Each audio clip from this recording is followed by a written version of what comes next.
In today's video, we're going to be basically talking about glycolysis. Alright, so when we talk about glycolysis, we are mainly going to concentrate on talking about glucose and exactly how glucose is used as a form of ATP, okay, which is the energy currency of the cell.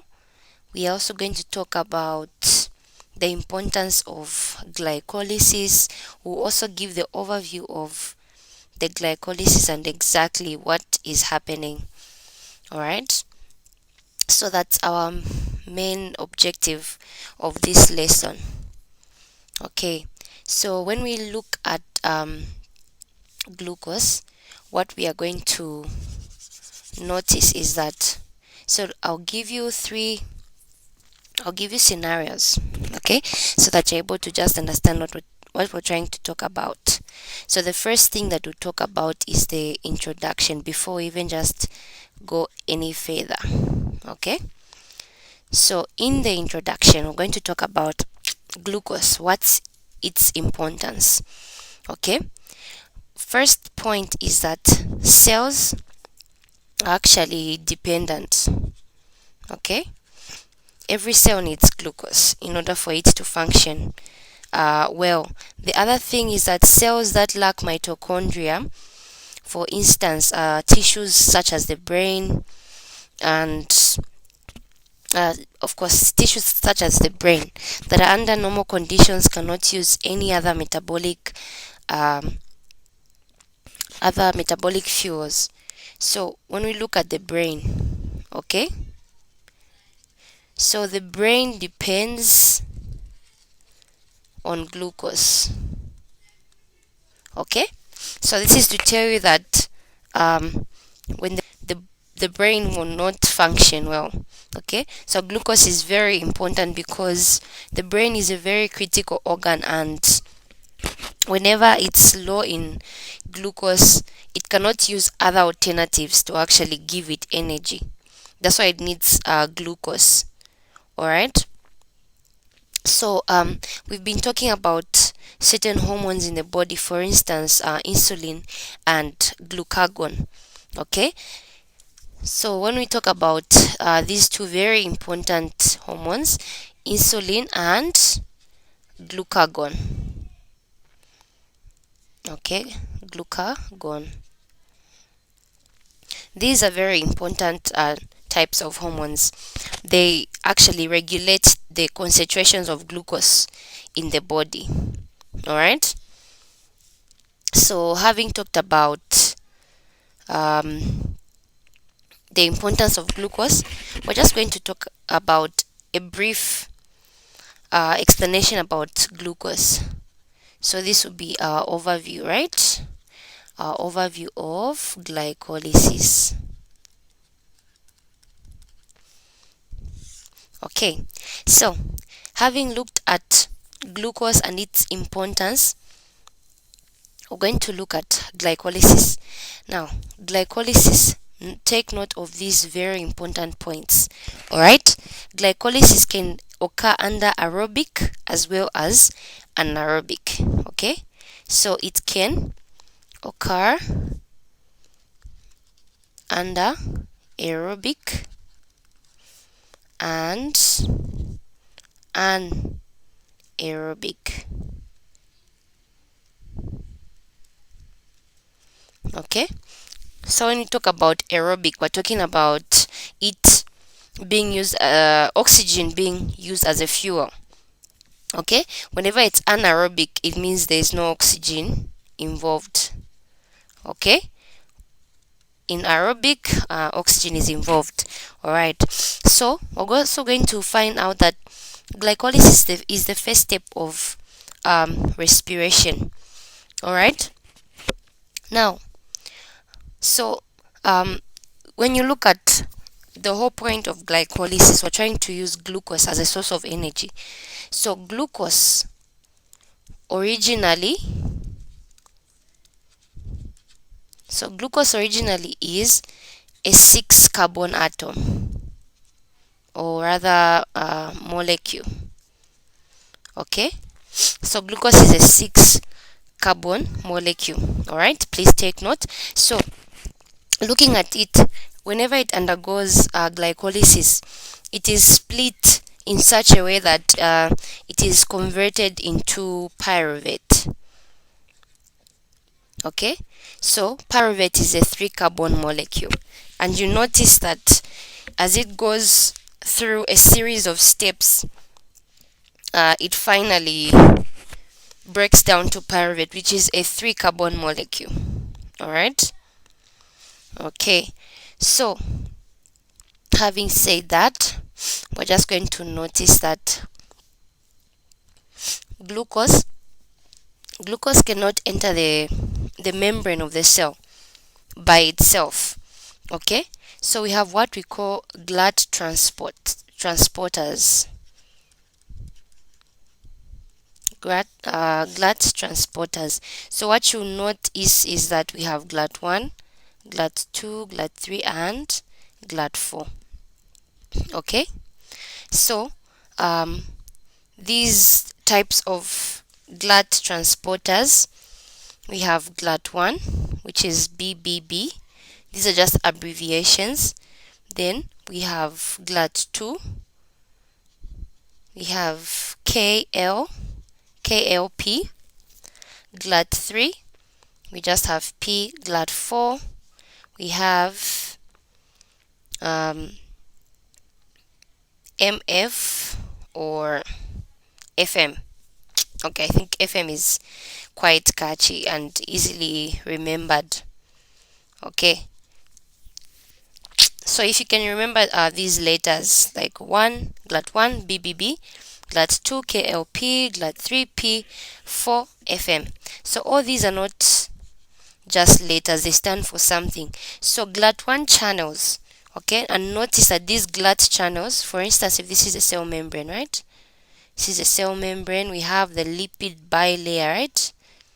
Okay, the hydrophobic part is facing away, okay, while the hydrophilic is facing towards the water. So for instance, this is water in a cell.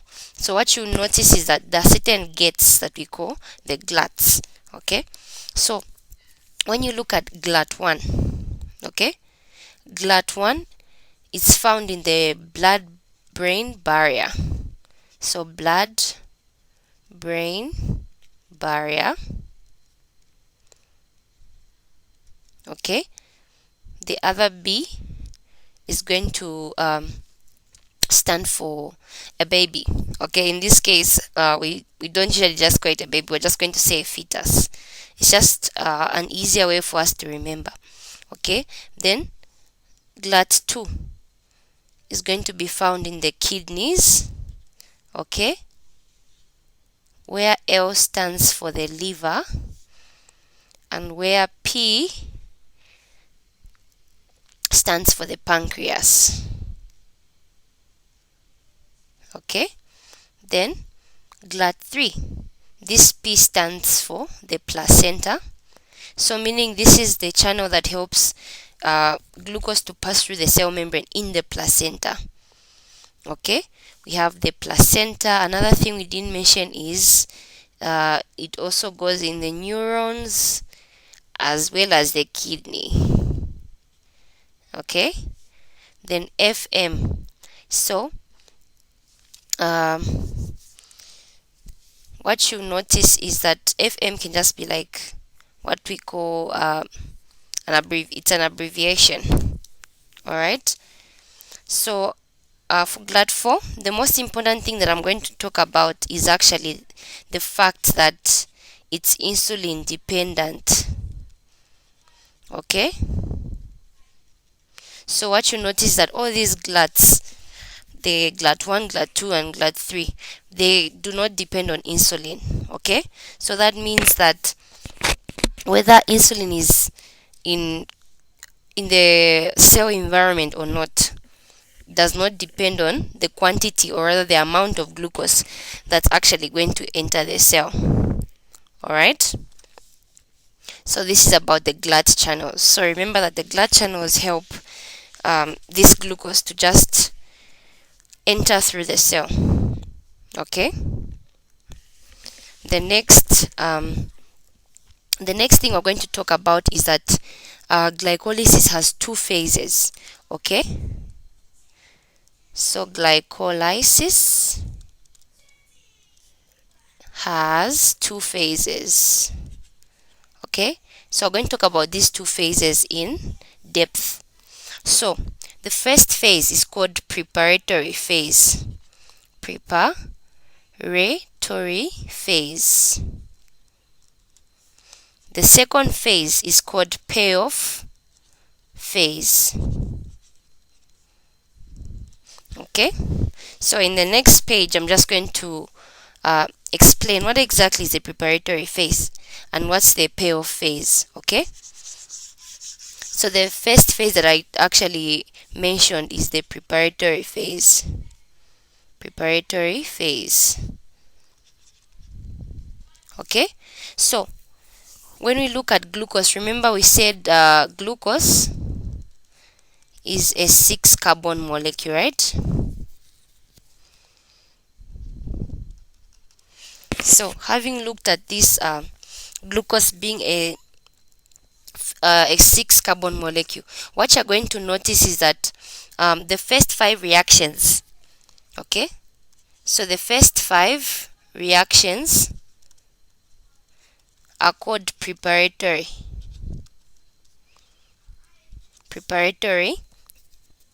or rather an investment phase. So what does this mean?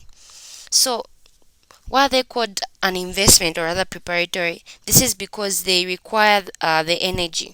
Okay, they require energy from ATP. So they require energy from ATP. Okay, so this is all going to make sense when we start talking about the 10 steps of glycolysis. All right, so the next phase that we're going to talk about is the payoff phase. Payoff phase. So what you'll notice in the payoff phase is that the last 5, okay, we said the first 5, now the last 5 chemical reactions that occur in glycolysis are called payoff phase. Okay, so when you're paying somebody money or paying them back, it means there is an attribute of actually giving out something. So what you notice is that in the last 5 reactions, the ATP that was actually used up in the first place, remember the first phase required energy. Now this time what you notice is that the pyruvate formed at the end of the phase is going to be formed along with the ATP molecule. So in this phase ATP is formed. Okay, so ATP is formed. So the difference is that in the first 5 reactions ATP is used up. Okay, in the last 5 reactions ATP is actually formed. All right, so that's it about the payoff and the preparatory phase. All right, so let me give you a quick drawing about what actually happens. So for instance, if this is our glucose, right, glucose wants to enter the cell. So if this is the cell, we have the nucleus and this is the cell membrane. Okay, and we know that the cell is selectively permeable. So what you notice is that in order for this glucose to enter the cell, remember we talked about the GLUT channels, right? Okay, we talked about the GLUT channels, and these are channels that enable glucose to transfer from outside the cell into the cell.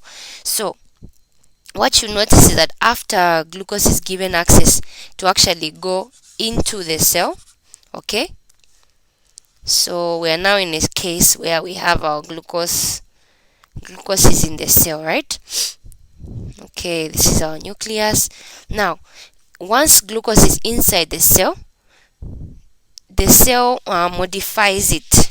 Okay, so to modify it, How does it modify it? Glucose undergoes a process that we call phosphorylation.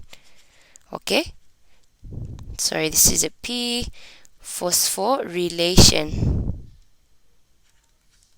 Okay, so you have to be familiar with these terms because we're going to be using them quite a lot in our biochemistry lectures. So phosphorylation of glucose, remember I said glucose is a 6 carbon, so I'll illustrate it in circle form so that you're able to see. So for instance, this is okay, carbon number 1, number 2, number 3, number 4, 5, and 6. So what happens is that glucose has to be phosphorylated. Now, phosphorylation means adding a phosphate group. Okay, so I'll just denote it as P.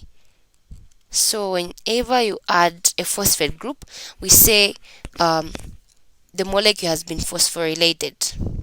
Okay, so whenever a phosphate group is added, for instance to the 6th carbon, we've added a phosphate group, it means whenever this glucose wants to come out of the cell, it fails because it has been phosphorylated.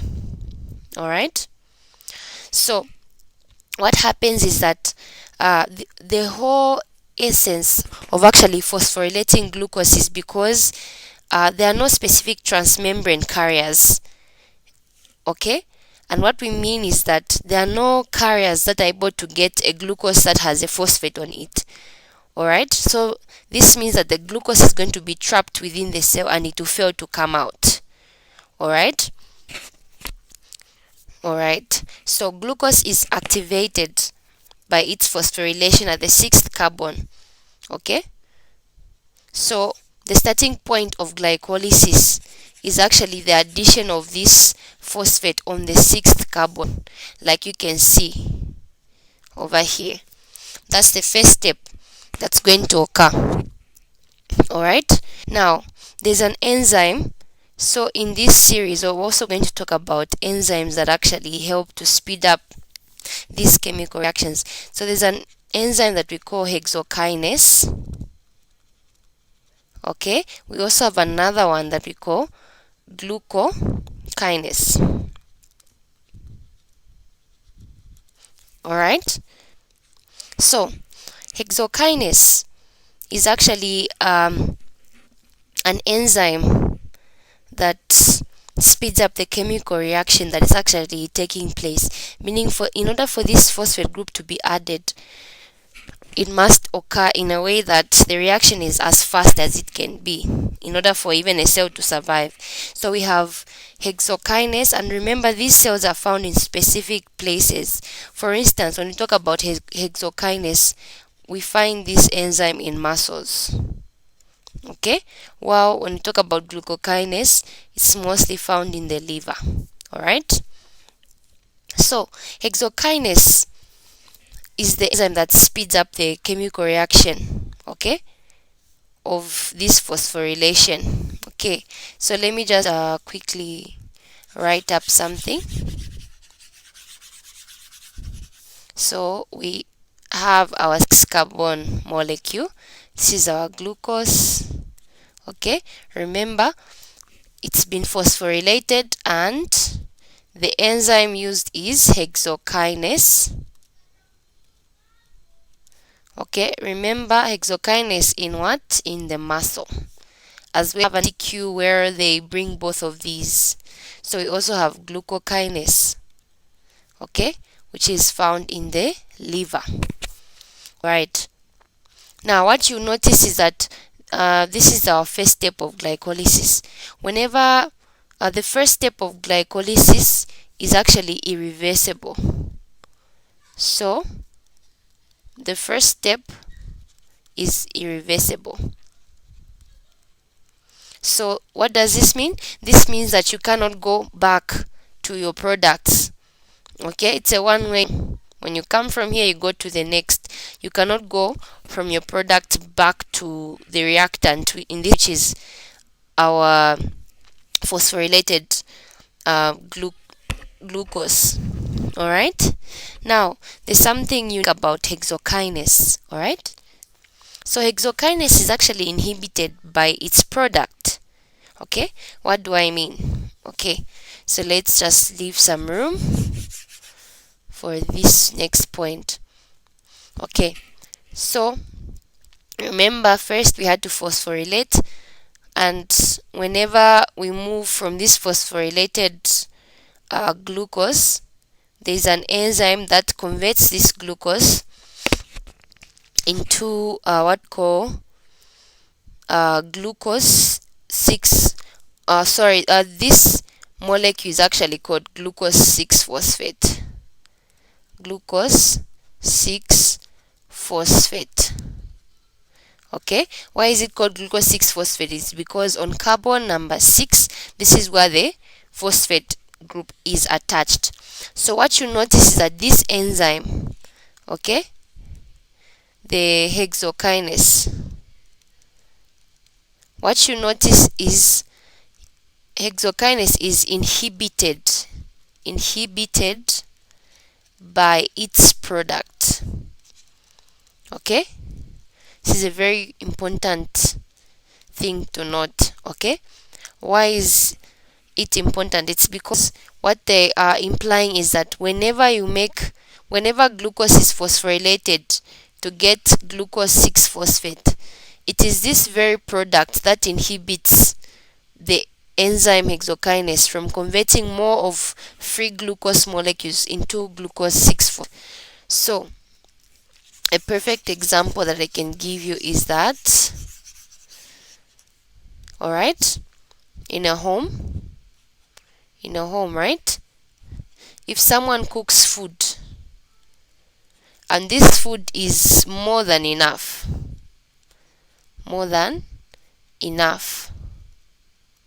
okay, the person that cooked the food will not have the urge to cook more.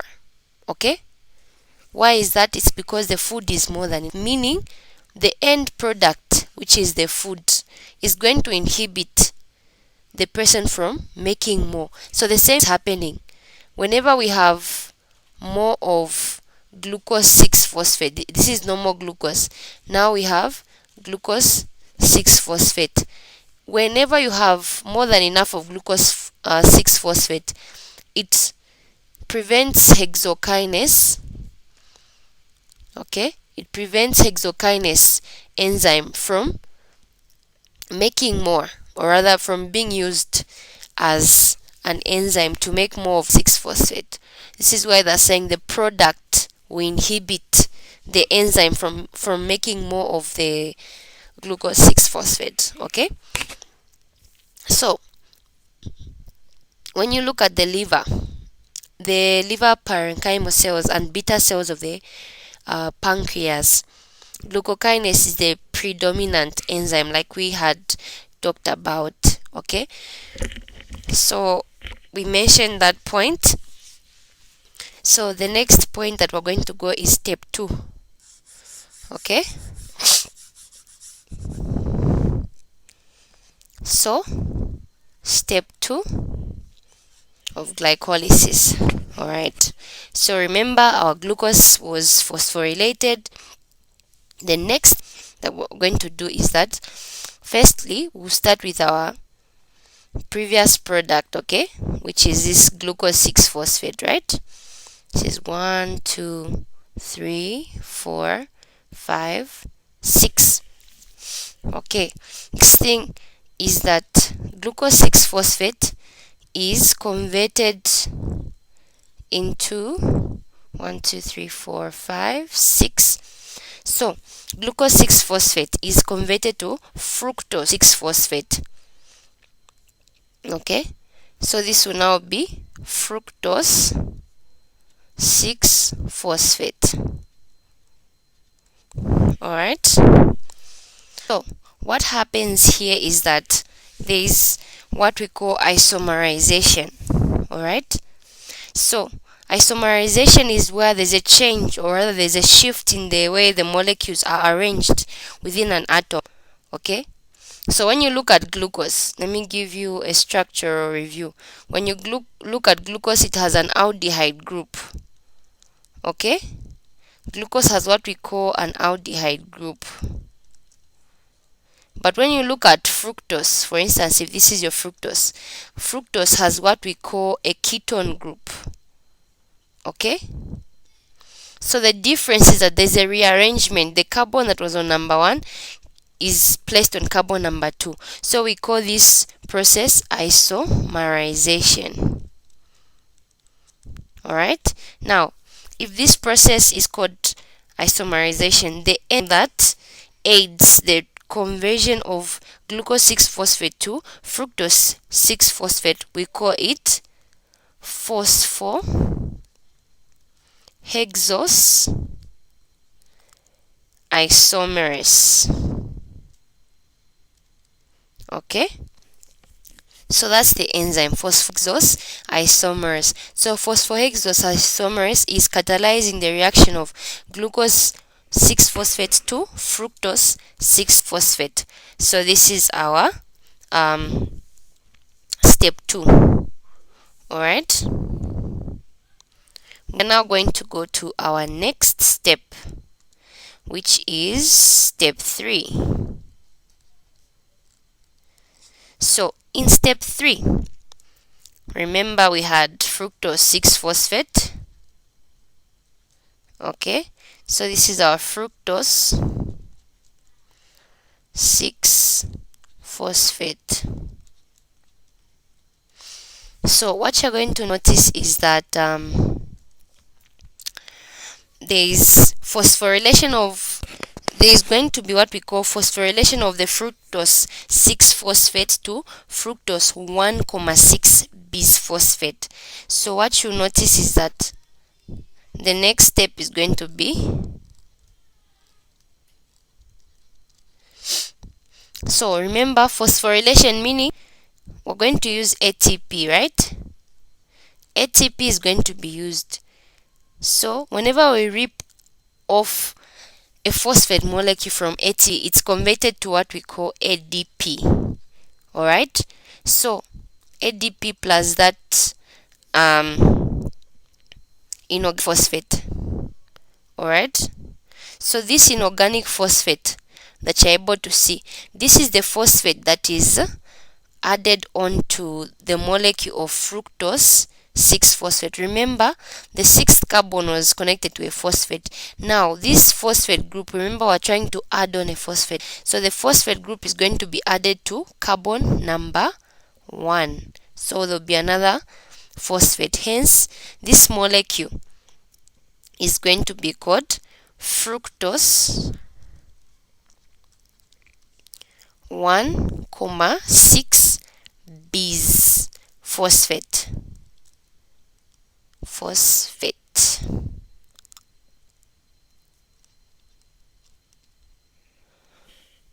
Bisphosphate. Okay, so what you're going to notice is that there's a reason why it's called bisphosphate. It's because the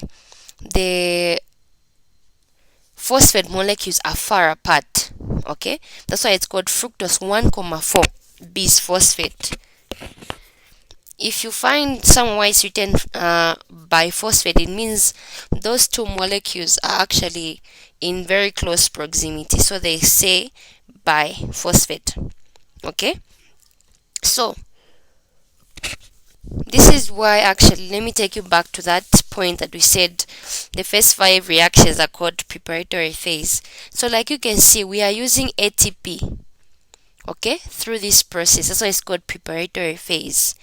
Alright, the enzyme that's in charge of catalyzing this reaction is called PFK1.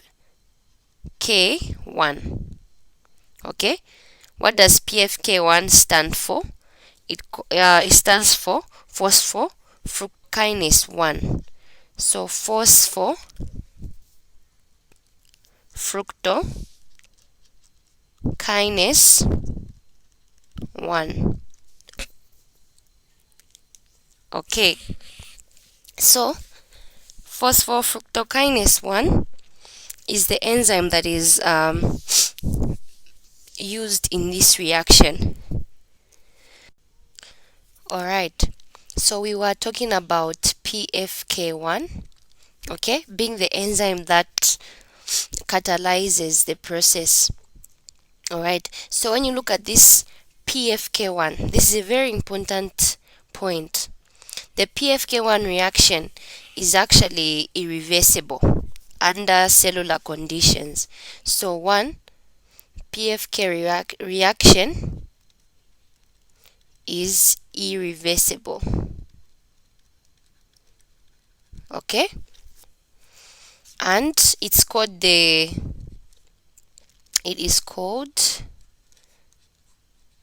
the first committed step. Alright, so this is actually called the first committed step. Why is it called the first committed step? It's because this is the first this is one of the steps that actually uses ATP for phosphorylation. Okay,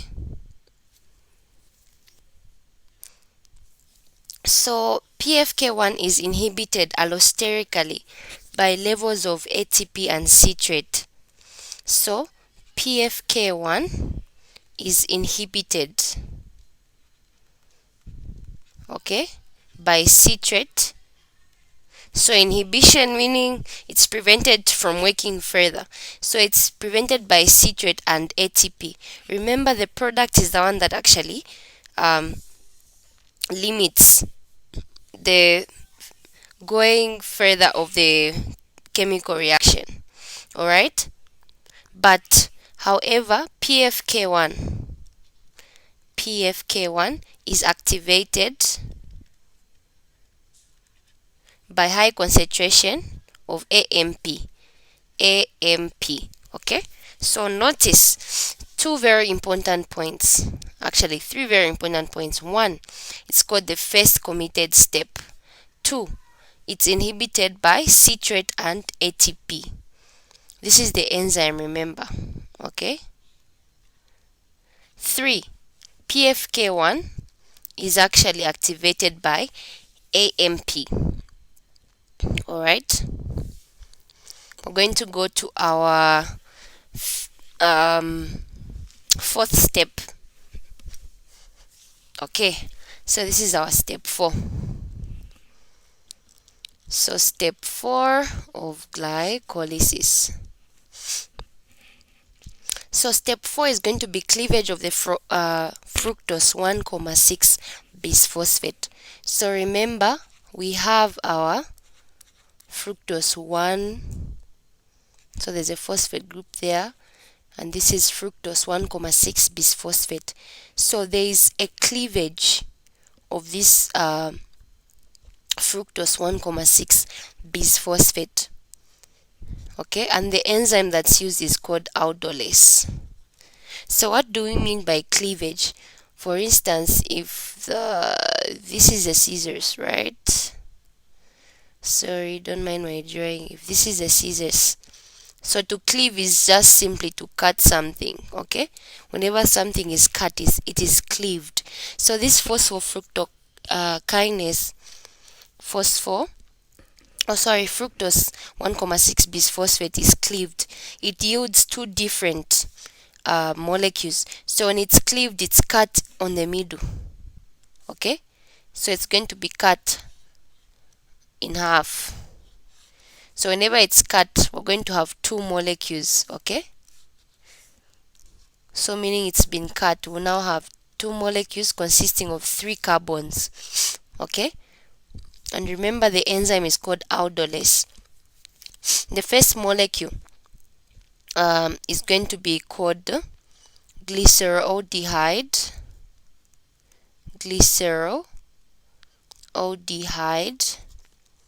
3-phosphate. Then the next one is going to be called dihydroacetone phosphate. So we're just going to be using shortcuts so that you're just able to follow through what we are talking about. So what you will notice is that this glyceraldehyde 3-phosphate, it's actually an aldose. Okay, and I'm sure you can even tell from the name aldehyde, so it's quite obvious it's an aldose. Then dihydroacetone phosphate, this is actually a ketose, or rather a ketone group. Okay, so this is step 4. Now it actually gets more and more interesting. Okay,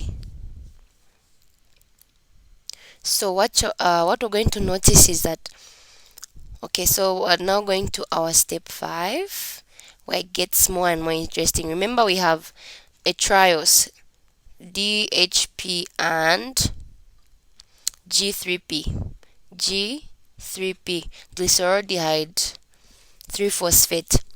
Okay, now what you're going to notice is that this dihydroxyacetone phosphate cannot continue throughout the process of glycolysis in its form.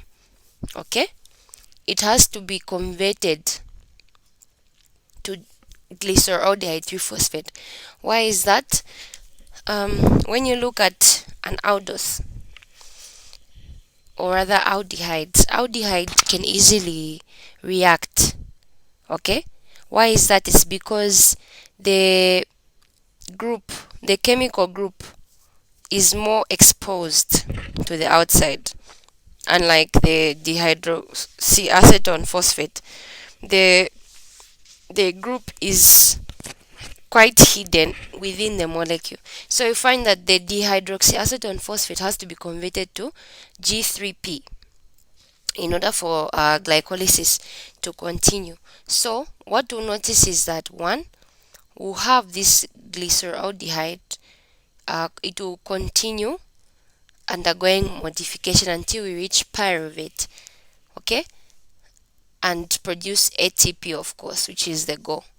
So this dihydroxyacetone, since it's going to be converted to G3P, it means we're going to have an increased number of ATP. So meaning we'll have 2 ATP molecules at the end of the day. Alright?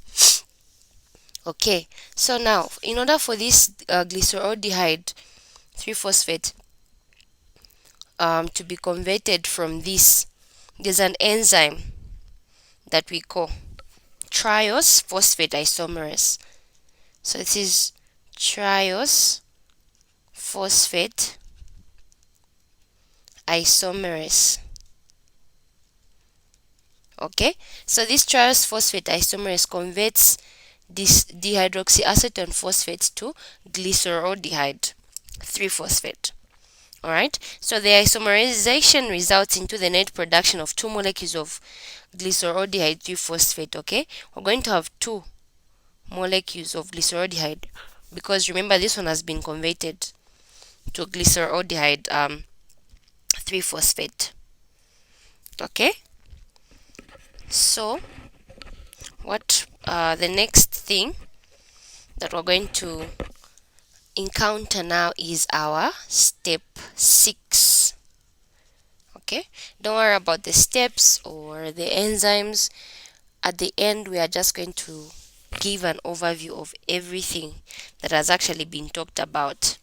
So step 6 is, remember, we converted dihydroxyacetone phosphate to glyceraldehyde 3-phosphate. Now we're going to have the oxidation phase.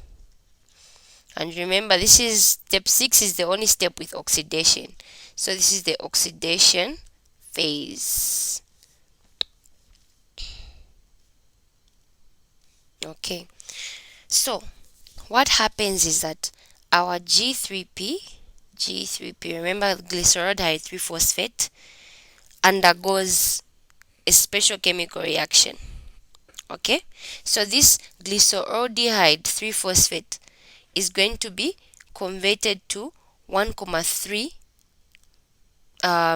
biphosphate biphosphoglycerate, or rather bisphosphoglycerate. Okay, so it's converted to 1,3 bisphosphoglycerate. Alright, so this G3P, remember it's a triol, so meaning the phosphate is on carbon number 3, right? Now 1,3, what does this mean? We have the oxidation phase that we're talking about, okay, will involve the attachment of a phosphate group to form 1,3 bisphosphoglycerate. Okay, so meaning there'll be another phosphate group that's going to be attached to the first carbon. All right, so now what enzyme is actually used? It's called glyceraldehyde 3 phosphate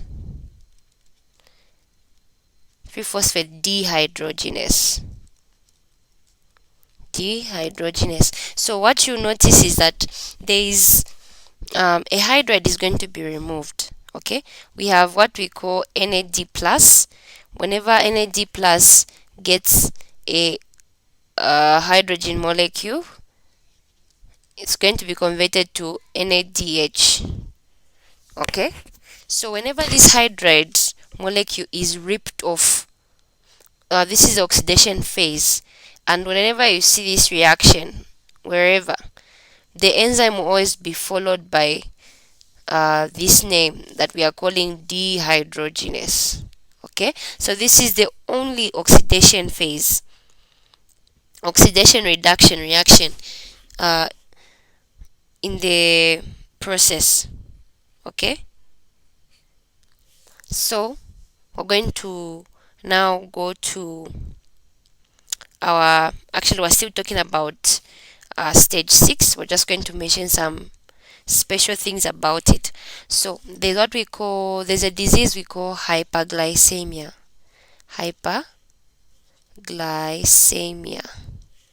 Okay, so this hyperglycemia, like you can tell from the word hyper, meaning something is in larger amounts, right?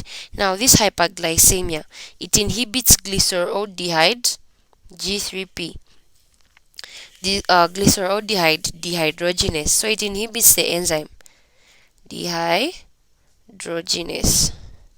So whenever you have someone with a condition of hyperglycemia, it means it's going to inhibit this enzyme. Now if that enzyme is inhibited, it means the person will have low levels of energy at the end of the day, because that condition is preventing them from finishing the process of glycolysis. So hyperglycemia promotes overproduction of reactive oxygen species. Okay, so we have overproduction of oxygen species. Okay, so these oxygen species, we call them superoxide. Okay, this superoxide, please pay attention at this point. The superoxide activates the ADP ribose polymerase. So superoxide activates poly ADP ribose polymerase. Okay, whenever this poly ADP ribose is activated, what you're going to notice is that, okay, let me just write it down. Poly ADP ribose polymerase.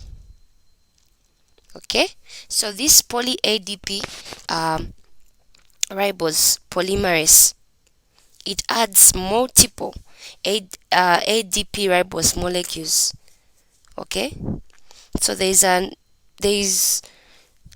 protein that we call cysteine. Okay, so this is the protein that's called cysteine. Now, what this enzyme does is that it adds multiple ribose molecules to the to the free sulfur drill. So there is sulfur.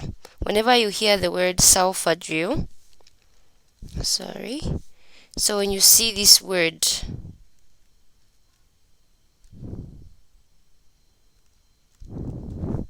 sulfur drill groups, okay, it means SH, sulfur connected to a hydrogen molecule. So what this enzyme does is that it adds on, if this is your cysteine, what this enzyme is going to do is that it's going to add many ADP ribose molecules. Okay, so there'll be lots of them, ADP ribose. Okay, that's why it's called poly, because it will be a long chain of these ADP ribose molecules. So they'll be added to the sulfur drill of cysteine. So these molecules will be added to this of cysteine. Okay, so this is our enzyme. All right.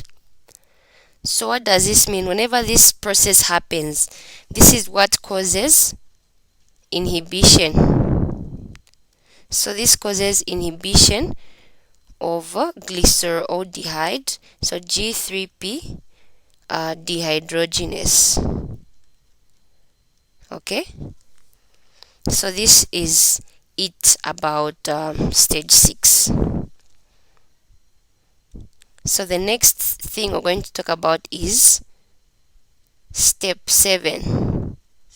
Okay, remember we had our 1,3 bisphosphoglycerate. Okay, that was our molecule. So that's what we're going to start with. So we have 1,3. The next thing is that this 1,3 bisphosphoglycerate will be converted to 3-phosphoglycerate. Okay, so 3-phosphoglycerate. So what you notice is that phosphate group that's added to carbon number 1, that was added, sorry, to carbon number 1, has now been removed. We only have 1. So this is called 3-phosphoglycerate. Okay, this is our 3-phosphoglycerate. Now, the high energy phosphate group that's coming from carbon number 1, okay, is the one that is used to synthesize ATP. So you will find that ADP will now be converted to ATP because that phosphate group that you can see here has been ripped off and added onto ADP to make ATP. And this reaction is actually catalyzed by a special enzyme. Okay, so the enzyme is called phosphoglycerate kinase. Phosphoglycerate kinase. Okay, so what kinase does is that it removes the phosphate group. Okay, now this stage is actually reversible, meaning you can go back from this 3-phosphoglycerate, you can still go back to 1,3 bisphosphoglycerate. That's why they say it's irreversible. Okay, so this stage is actually very special and unique. It's an example of, so this is an example of substrate level phosphorylation. Okay, why is it called substrate level phosphorylation? This is because the substrate is this, right? The substrate is this. The 1,3 bisphosphoglycerate is what is being used to actually phosphorylate ADP in order for us to make ATP. That's why it's called substrate level phosphorylation. Okay, it occurs whenever 1,3 bisphosphoglycerate is converted to 3-phosphoglycerate. Alright, so you may see something written like this: substrate SLP. Alright, okay, so the next stage that we're going to talk about is stage 8. We are almost there. So stage 8 of glycolysis. So we're going to have conversion of this 3-phosphoglycerate to 2-phosphoglycerate. 2-phosphoglycerate. So meaning this phosphate group that was on carbon number 3 is now going to be on carbon number 2. Okay, so the enzyme that's actually involved, let's just use a different marker. The enzyme that's involved is phosphoglycerate mutase. Okay, phosphoglycerate mutase. Okay, so this enzyme is what catalyzes a reversible shift of the phosphate group. A reversible shift meaning there's a shift of the phosphate group from the third carbon, it's now going to the second carbon. That's why it's called mutase. There's a movement of a group from carbon number 3 to carbon number 2. Okay, now in this phase, what you need to note is that magnesium is actually essential for this reaction to occur. So magnesium is essential for reaction to occur. Alright, so we'll quickly go to our stage 9 because stage 8 is not quite involving. So we're now going to stage 9. So remember we had 2-phosphoglycerate. So okay, let me draw it like this: 2-phosphoglycerate, right?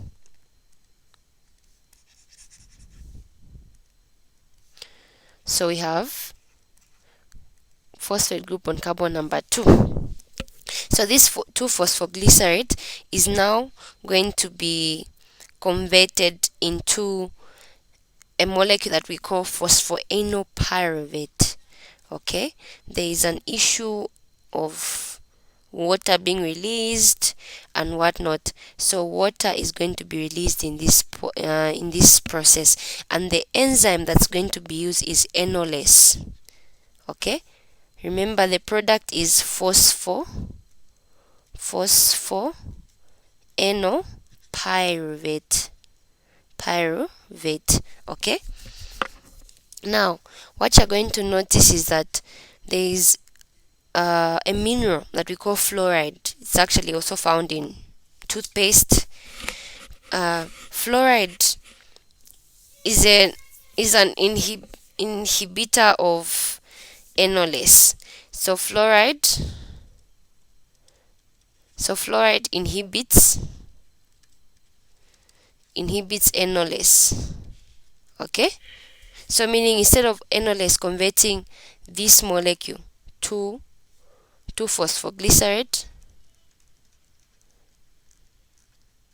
okay, it's going to be inhibited.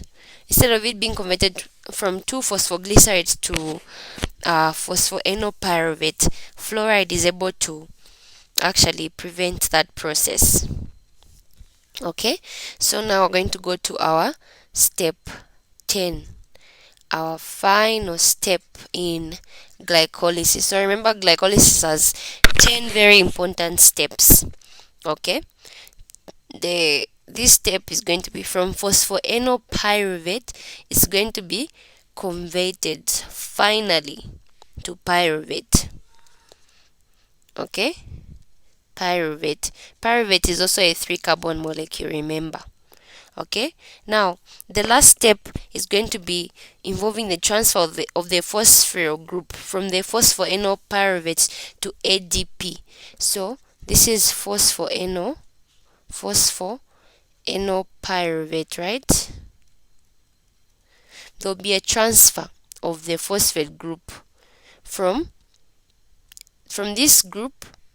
So remember, ADP is going to be added on, and this will form ATP.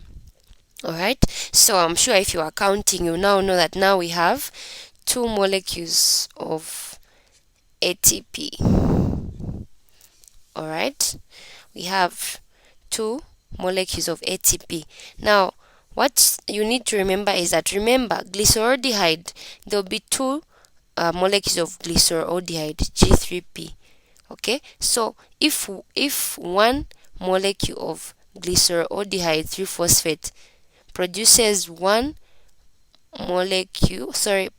2 molecules of ATP, it means the final product that we're going to have is going to be 2 times 2 molecules of ATP. Hence, glycolysis always gives us 4 molecules of ATP. Okay, now these 4 molecules of ATP, you need to subtract with the number of molecules of ATP that were used in the preparatory phase, and there were 2. Okay, therefore the net amount of ATP that we have at the end of the day is 2 molecules of ATP. So what you're going to notice is that actually in glycolysis, it doesn't give us as much as energy as anaerobic respiration would actually give us. Okay, so you find we only have 2 molecules of ATP at the end.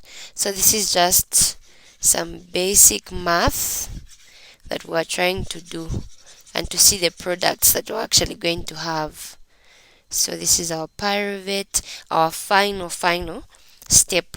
Now we haven't talked about the enzyme. So the enzyme that conveys this is called pyruvate kinase. Okay, so that's the enzyme. Now what you need to know is that potassium and magnesium are vital, so they're very important for this step to actually occur. So now what you're going to notice is that in the liver, the pyruvate kinase is activated by phosphofructokinase 1. So I think this is a step that would actually be nicer if written down. So in the liver, pyruvate kinase is activated by fructose 1,6 bisphosphate. Okay, then glucagon indirectly inhibits pyruvate kinase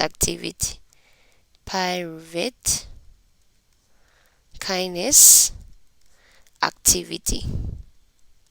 So what you notice is that glucagon, remember, whenever the body is lacking sufficient glucose in the body, what does glucagon do? Or rather, let me put it this way: whenever the body has too much of glucose, yes, this is the best scenario. Whenever the body has too much of glucose, okay, so we have a scenario where there's too much glucose in the body, and where there is less glucose in body. So when there's too much glucose, what does insulin do? So insulin stimulates cells. So cells will now take up that glucose and store it in the form of glycogen. Okay, then when there is less glucose, glucagon stops those cells.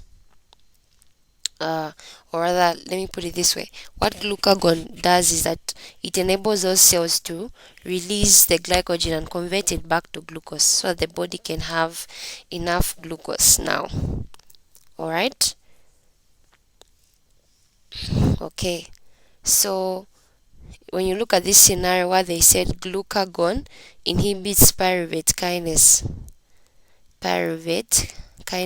Remember what pyruvate kinase is trying to do is convert phosphoenolpyruvate to pyruvate, and at the end of this pyruvate what we want to have is ATP, right? So now whenever we have less glucose, glucagon indirectly um, inhibits pyruvate kinase activity. So this point is actually going to make more sense when you talk about the glycogen metabolism. That's when you're just going to understand more of this. So um, right about now I'll just talk about all the procedures in general. Okay, so the first procedure we had a 6 carbon molecule. Okay, so glucose was phosphorylated. So please follow through the steps that we're about to just quickly run through. Okay, so the first step is that this is our glucose molecule. The next step is that the glucose is going to be phosphorylated into glucose 6 phosphate. So there'll be phosphate group added to the uh, carbon number 6, and remember ATP is converted to ADP because the phosphate group has been used here.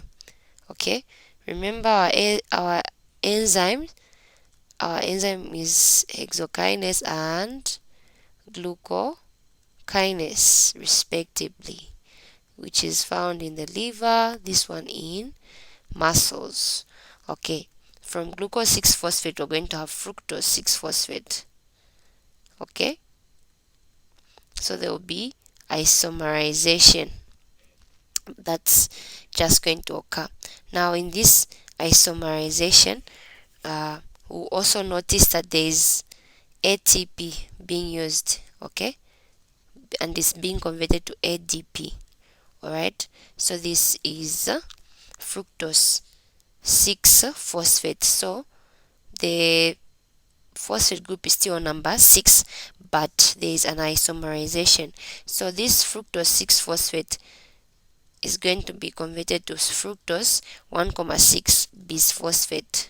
So carbon number 1 and carbon number 6 now have a phosphate. Next step there will be cleavage. Okay, we'll now have a triose this side, dihydroxyacetone phosphate and glyceraldehyde phosphate. And remember, DHP cannot continue to undergo glycolysis. So what happens is that it's converted to G3P, okay, by the enzyme triose phosphate isomerase. And then, or before we even do that, we have the enzyme enolase right here. Okay, so we may not write all the enzymes, but I'm sure from the previous pages that were actually recorded, you'll be able to see the enzymes. So this is just a briefing. So now, remember we have DHP and G3P. Okay, so this G3P will undergo oxidation. Will have what we'll call 1,3 bisphosphoglycerate. Okay, 1,3. So we have phosphate there. Okay, from 1,3 bisphosphoglycerate you have 3 phosphoglycerate. From 3 phosphoglycerate you have 2 phosphoglycerate. Okay, the procedure continues here. From 2 phosphoglycerate you go to phosphoenolpyruvate. From phosphoenolpyruvate you have final product, our pyruvate. Okay, so this is phosphoenolpyruvate. So these are the procedures that actually occur in glycolysis, and what you need to remember most importantly, is that at the end of glycolysis, you must have two ATP molecules produced.